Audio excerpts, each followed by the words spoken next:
In this guide, I will go over multiple aspects of the game that I would have liked to have known before I started playing. And the first thing we're going to talk about is settings. You'll find that it says customize game. You can customize the game before you start. However, if you do forget to enable or disable any of the settings, you can change it later. So if we go and customize game, so we're going to start up the top. All of these are applied instantly, and these ones down here are applied after a seasonal change. What I've done is I've reset to the default settings. This is to show you exactly how the game will be if you do not touch the settings. On my game, personally, I don't change many of the settings. The only thing I would change is usually the fast crafting and the fast building. So taxes obviously refers to the amount of money that you will pay for each building once per year. All these taxes are to be paid to the castellan. At the top there, you can see the little paperwork icon. That is the person you'll be paying taxes to. And they're found in the main village on either map. So this is on 100%.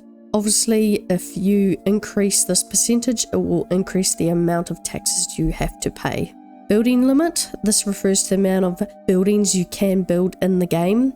At 100%, the default is 70 buildings. You can increase the building limit, however, this may alter the performance of your game, especially if you don't have a strong PC. Unlimited HP is self-explanatory, same with stamina, means you will not die and you will not get tired from chopping trees or running. Lack of hunger, this means that you will not be hungry and you will not starve to death. The same with thirst, you will not require any water, you will not suffer thirst. Unlimited carry weight, this means that you will be able to carry as much as you want, any number of items you desire. Poisoning. In Medieval Dynasty, if you eat rotten food or particular items out in the forest, you can get poisoned. Some items will indicate whether they will poison you. Temperature. This is when things get quite hot or cold with the season changes. With the new update, the temperature is a lot more harsh. As right now, it is summer, and yes, he is boiling. You can see the icon at the bottom left with the little circle and the red gauge, and that will affect his health. With both of these settings, poison and temperature, you can see that on your inventory page. So here, poisoning, it's got a percentage of how much I've been poisoned. Same with temperature, you do have a cold and heat protection. This here is his temperature tolerance. At the moment, red, because it is hot. Two things I would tick in my game, fast crafting and fast building. One of the reasons why I always have fast crafting enabled, every individual item that you want to produce is done in bulk. If I wanted to produce 10 buckets at the workshop, I would produce 10 buckets in the same time frame as if I was to produce one. Fast building, this basically means instead of adding one item to your building at a time, you are building the entire wall, one section at a time. Both of these I tick because this is just to save me time. XP gain multiplier, this is the amount of experience you and your villagers will gain when they're leveling skills and performing tasks. I personally don't touch this, as I do feel the leveling is a fair amount. It feels like a slow progression, but if you increase this too much, then you'll max out on your skills extremely fast. Same with the technology gain multiplier. This just increases the amount of tech points that you will receive for unlocking buildings and crafting schematics. Dynasty reputation gain multiplier. This will increase the amount of reputation that you receive for any quests. Stop dropped items from spoiling. This is one where I'm a little bit on the fence on personally. If you don't want to have spoilage in the game where you've dropped items, you don't want your food spoiling, you want to mass produce a whole lot of items and not have to worry about having to use it within a certain time frame, you can tick this and your items will stop spoiling. However, it does say items stored in chest inventory are not affected. So this is more for items that you've just dropped on the ground. Right, onto the settings that are applied after a season change. The length of a typical season is 3 days. I find this to be a fair amount. There are some days where I'm like, it would be nice to have summer or spring a little bit longer. That also means it's about 12 days for 1 year to pass. You can increase or decrease this to whatever number you like. The higher your number, the longer your seasons, the longer your years will be. So if you put this on the max, 30 days per season, that's 120 days in game for 1 year. So if you want a very long and slow game, then yes, you can increase this. Inhabitants, food, water, and wood needs. This is referring to the amount that your villagers will consume per day. For example, I know that per day they consume 30 food, water, and wood each. The only reason my wood is down to half the amount per inhabitant is that it is summer. In winter, this would be the opposite. Instead of being 45, it would be a lot higher than 90. Bandits HP and bandits damage. This is obviously just referring to the amount of health a bandit will have and the amount of damage they will inflict upon you. The same for the animals, their HP and the damage that they will inflict upon you. If you do increase the bandits HP as well as the animals, this will make your game a lot harder, and the same with the damage if you increase that as well. Depending on how you want to play, you can enable and disable any of these settings during the game.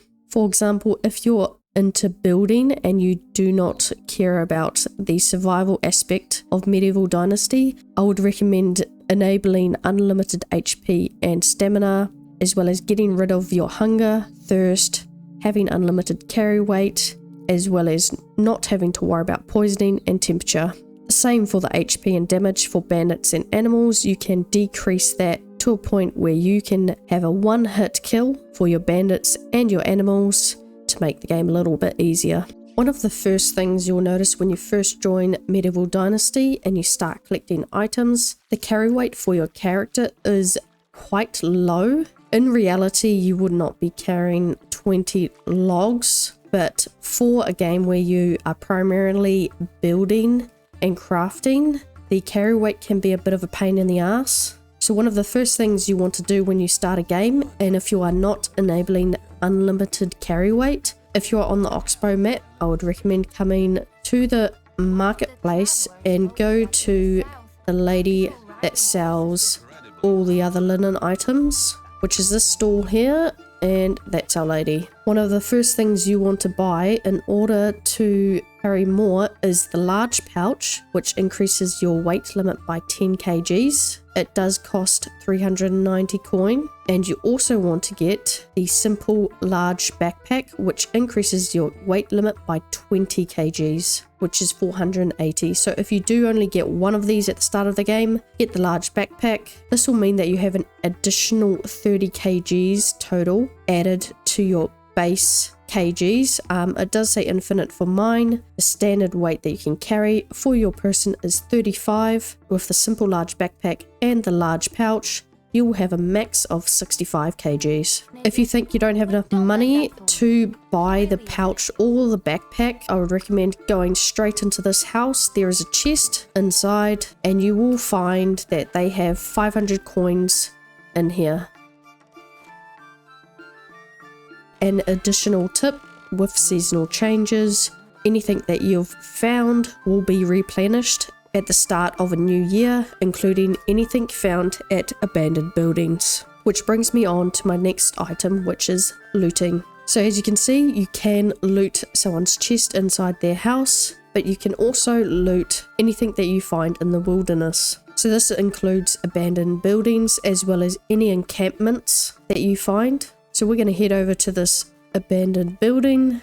So here you can loot and get freebies and pretty much be self-sufficient based on what you can get yourself within your own village and looting houses or robbing people in this case. It's also good to check along riverbanks, as sometimes you will find items lying about. My next tip, which is holding down Alt. So if you go and recruit a villager, instead of just talking to them, I would recommend holding down Alt, and that allows you to see the skills that they possess. There's also a skill in your survival tab which allows you to see sticks, stones, mushrooms, feathers and herbs while you're in inspector mode. So another one is bandits. So these bandits here, there was a fire, I've walked straight in, I did not see them, oh no. So bandits will be near abandoned buildings, campsites, and you will find them all over the place. They aren't the most agile individuals,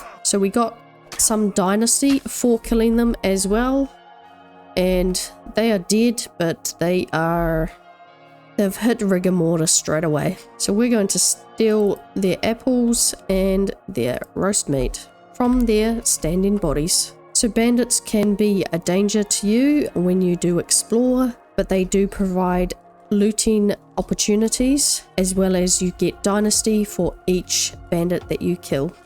So when you do have a season change, this can alter the amount of wood or firewood that your village demands. If I go into my management, it is summer and my wood demand is 45. In another season, it would normally be 90. It's usually 30 per person for each demand: food, water and wood. At the end of a seasonal change, this is when I would recommend you perform your heist, or quite simply, you need to go to a village, steal everything and anything you can get your hands on, and at the end of the day, you will wake up in your village with all your items, no matter how much you've stolen. So even if you're encumbered to the max, at the end of the seasonal change, you will be teleported back to your village and you will wake up in your own house, as long as you have assigned that house to yourself. The benefit of the teleportation at the end of a season means that you can take this for granted and go to a village on the other end of a map.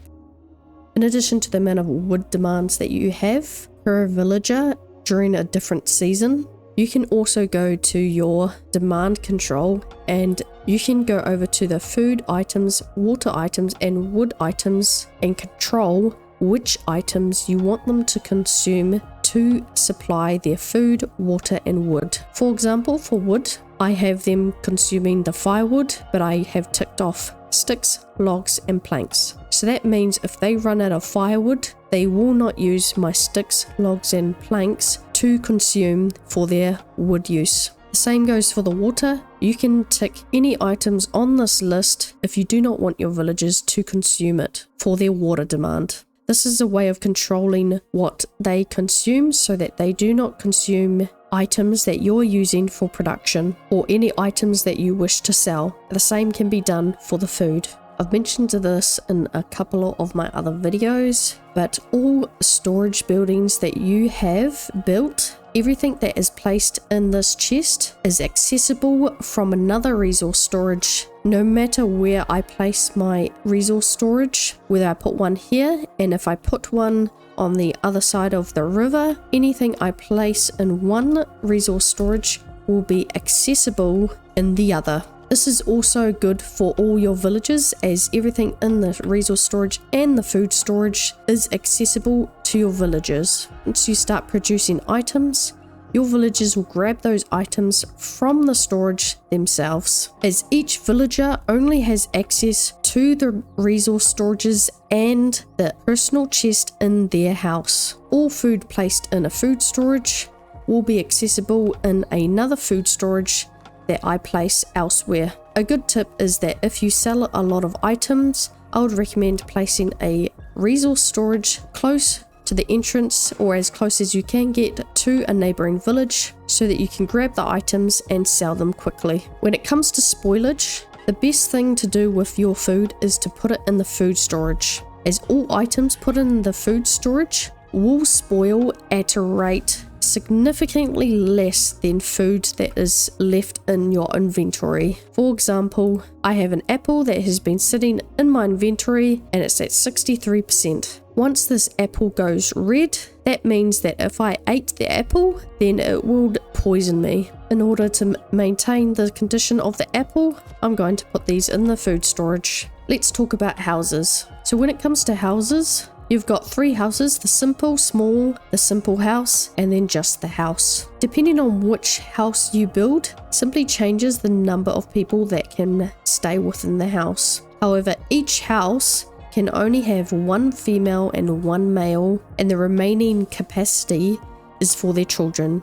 For example, a small simple house can have a mother, father, and 1 child. For the simple house, you can have a mother, father, and 2 children. And the same is said for the house. This house will just have a slightly bigger blueprint and obviously look much grander. When you do build a house, you can alter the walls and the types of material you use. The default for a house is the wattle wall. If you press E to edit, you can change the walls. The wattle wall would be the default, the wooden wall is the middle ground, and then the stone wall would be the best and the highest durability and heat retention. But not only can you change the materials used to get a better quality house, but you can also change where you want the windows to be. Let's change it to a stone wall with window. Excellent. The same goes for the roof. Thatch roof is the basic and the default. The wooden roof is the middle tier, and the tiled roof is the top tier. So we're going to change this house so that we have the top tier for each aspect. Unfortunately, you cannot change where the door is positioned. You can only change the materials and change standard walls to windowed walls. So this is what a wattle house and a thatched roof looks like. This is what a wooden wall looks like, as well as the wooden roof. And this is what stone walls look like, as well as the tiled roof. A much better upgrade from the thatch house. You can see the difference in quality of the house. My recommendation is that once you have built a couple of thatch houses, that you upgrade straight to the stone wall house, as this will save you time and energy later. This will help preserve the amount of firewood that a villager will consume as well. You can add insulation to increase the house's heat retention. To add insulation to a wattle wall, it requires darb, same with the wooden wall, and then the stone wall requires limestone. If you've started playing Medieval Dynasty and wonder, can I make my villagers work? Yes, you can. Village automation in Medieval Dynasty is one of my favorite things. I've got a lady working at the woodshed where she produces logs, sticks, planks, and firewood. From there, we use the planks to make buckets at our workshop, which I have someone else working to get that done. And from there, her buckets help produce buckets of water at the well, and those buckets of water quench the thirst of our villagers. So when it comes to automation, you can set up multiple production lines and have a full thriving dynasty. Once again, thanks for watching. Comment down below and let me know one of the first things you would have liked to know when you first started.